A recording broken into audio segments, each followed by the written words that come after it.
सभी शिष्यों को रूबी चर्चा वाली की तरफ से सभी शिव भक्तों को प्रणाम।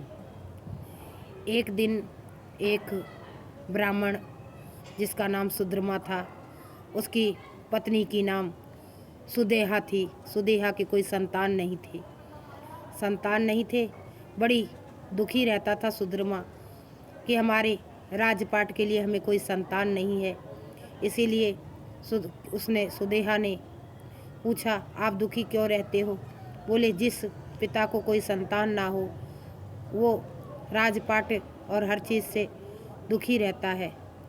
तभी उन्होंने कहा कि मेरे से छोटी मेरी एक बहन है जिसका नाम गुस्मा है और आप उनसे विवाह कर लो।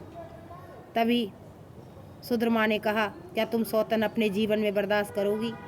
उसने कहा, सौतन कैसी, बहन आएगी मिल कर के रहेंगे, इसमें सौतन की कौन सी बात है। तभी कहने लगा, ठीक है, अगर ऐसी बात है तो। जा कर के सुदेहा ने अपने माता पिता को मना लिया, गुस्मा के साथ लगन करवा दिया सुद्रमा ब्राह्मण का। और 1 साल के अंदर एक पुत्र हुआ।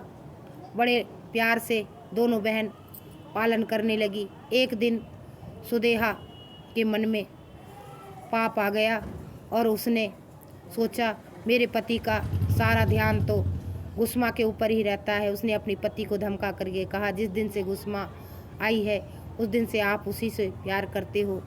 सुदेहा की ऐसी वचन सुन करके सुद्रमा ब्राह्मण बोला, नहीं, ऐसा कोई बात नहीं है, मैं आपसे भी बहुत प्रेम करता हूँ।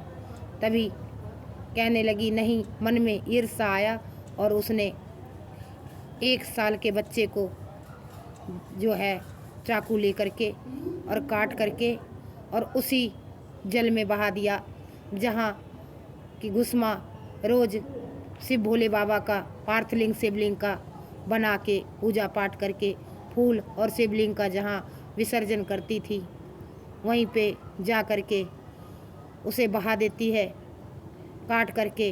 तभी पूजा पाठ करके और भोले बाबा का सुमरण करके गुस्मा उसी नदी के पास जाती है। पिंडी फाड़ करके भोलेनाथ प्रकट हो जाते हैं। कहते हैं, रुक जा गुस्मा, तेरी बहन ने तेरे साथ अच्छा नहीं किया, तेरे बच्चे को काट करके इसी में बहा दिया है। रोने लगती है गुस्मा, भोले बाबा के चरणों में पड़ जाती है। भोले बाबा बोलते हैं, मैं तेरी बहन को सुदेहा को श्राप देता हूँ। तभी गुस्मा कहती है, ना, आप कोई श्राप ना दें, अगर वो उसी के कारण मैं सुद्रमा से ब्राह्मण से विवाह करके इस बच्चे को जन्म दी हूँ। इसीलिए अगर काश वो बाँझ ना होती तो ऐसा क्यों करती। हे भोलेनाथ, उसे माफ़ी दे दे, माफ़ कर दे।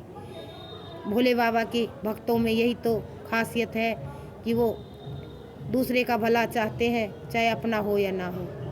तभी भोले बाबा ने कहा, आज के बाद यहाँ घुश्मेश्वर शिवलिंग ज्योतिर्लिंग प्रकट करता हूँ। जो यहाँ पूजेंगे इस शिवलिंग को और जो इस कथा को सुनेंगे, उनके पुत्रों के, उनके बच्चों के ऊपर सभी संकट कट जाएंगे, सभी दुख दूर हो जाएंगे। जो इस कथा को सुनते हैं वो उनके ऊपर सारे कष्ट, उनके बेटों के ऊपर, उनके बच्चों के ऊपर से सारे कष्ट और सारे दुख दूर हो जाते हैं। इसीलिए जो भी माता बहन के पास ये वीडियो जाए उसे ध्यान से अवश्य सुने, उसे आगे ना बढ़ाएं, उसे लाइक करें।